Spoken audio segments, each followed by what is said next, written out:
गंजाम खंदाशाल आटिका दही जी खाई सी पचारची कि हूँ हिंदी बहलिया दही तार उत्तर है जेकोसी दरबरे जदि आत्मीयता मिसी जाए ताहले से आपे बहला हो जाए।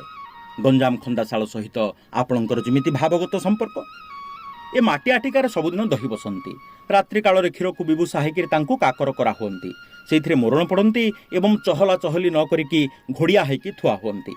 एही प्रक्रिया रे 3 प्रहर अर्थात पाखापाखि 9 घंटा आटिकार अटक रहिबा परे से धारण करती ए प्रकार अमृतसम दही स्वरूप। आयुर्वेद शास्त्र अनुसार प्रत्यह दही खाइबा द्वारा आपणकर त्वचा मुलायम रही थाए, अस्थि एवं दंत मजबूत होता है, आपणकर रोग प्रतिषेधक शक्ति वृद्धि पाई थाए। से भली दही आपणकर रक्त शर्करा स्तर बा ब्लड सुगर लेवल को नियंत्रण करिथाए एवं सर्वोपरि पाचन क्रिया बा डाइजेशन को समतुल करे। सबुदिन दही खांतु, सुस्थ रुहंतु, मस्त रुहंतु।